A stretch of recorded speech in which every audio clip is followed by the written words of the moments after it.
Hi there, everybody. Welcome to another album review. My name is Christian Eschbach.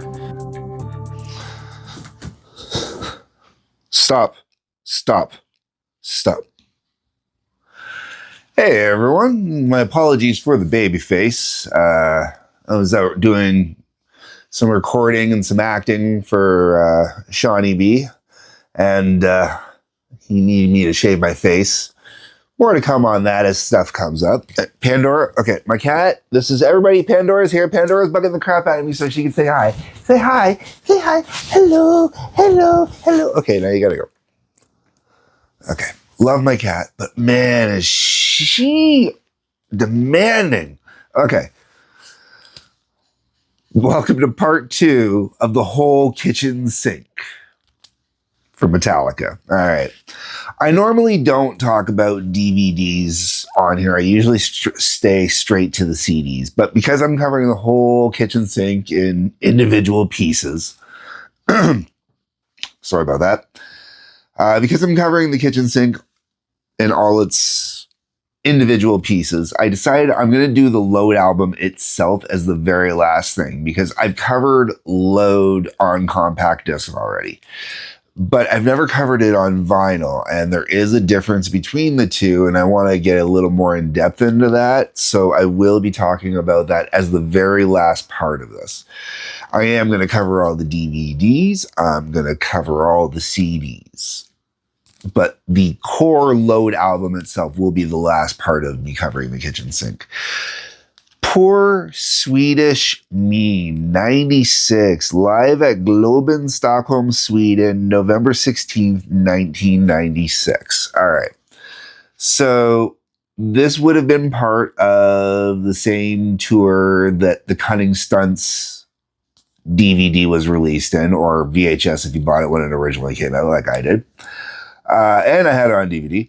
Anyways, where I'm going with that is Cunning Stunts is the same show, slightly different set list.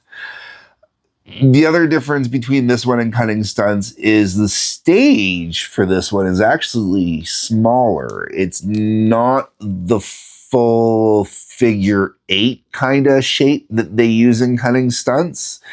It actually is missing part of the back end of it. Basically, you don't get Lars's second drum set coming out of the risers. It's a bit of a smaller venue, but they still do the exact same show. So if you watch Cunning Stunts, it's similar to this. Now, the differences between this and Cunning Stunts are amazingly kind of really weird night and day sort of thing.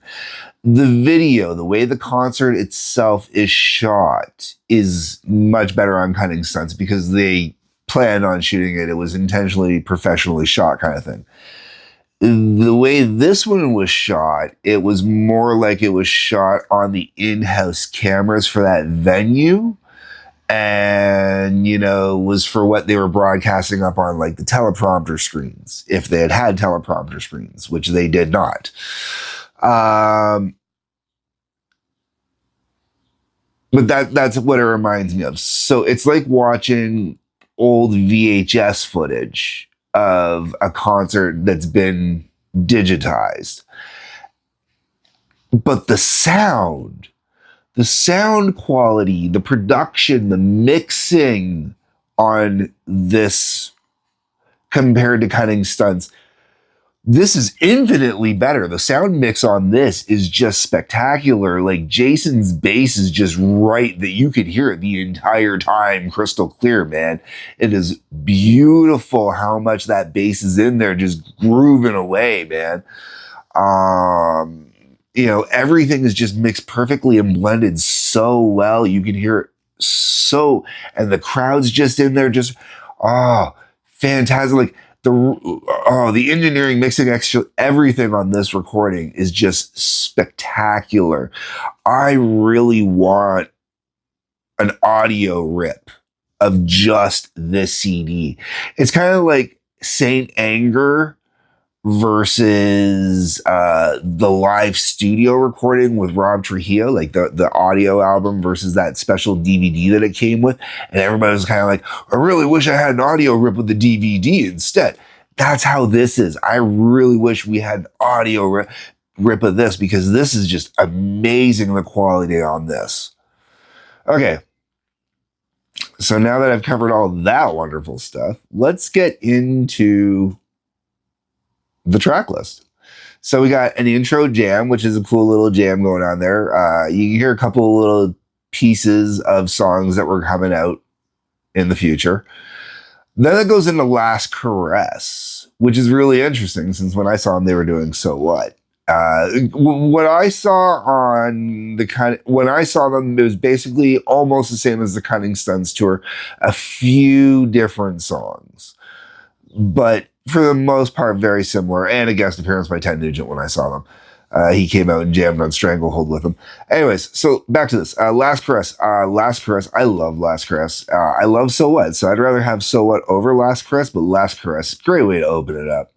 Then into Creeping Death, Sad But True, Ain't My Bitch, Whiplash, Bleeding Me. Okay, so Bleeding Me is one of the few songs from Load that I've always been kind of a little wishy-washy with. Part of me loves it, part of me is kind of about it.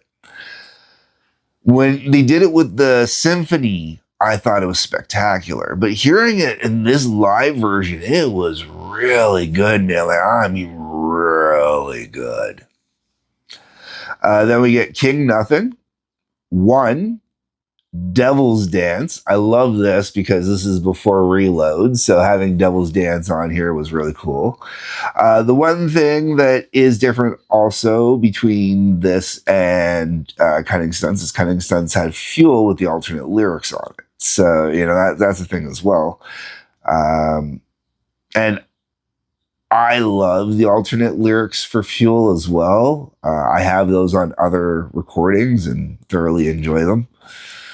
Then you got the bass guitar doodle, and what really kind of bums me out on the bass guitar doodle is it's the only time they ever really play My Friend in Misery, and it really kind of sucks because I love that song. And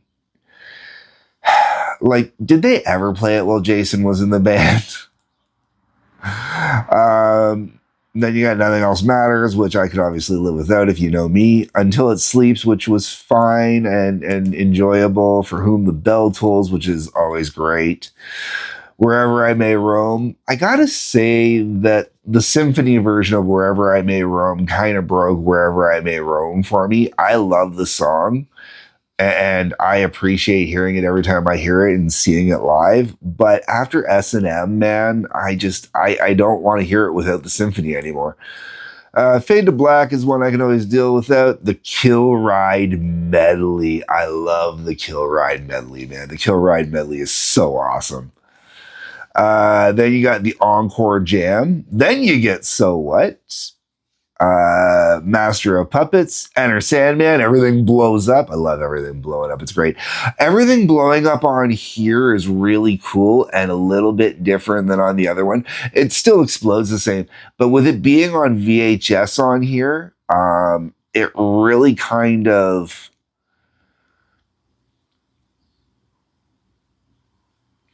adds a certain other kind of like spectator kind of feel to it that wasn't there in the original, you know, like that crowd, like the old days when people would sneak video cameras in and stuff like that, and, you know, get those recordings and stuff. It has more of that kind of vibe to it, which makes it seem like that much more urgent kind of deal, sort of in certain ways.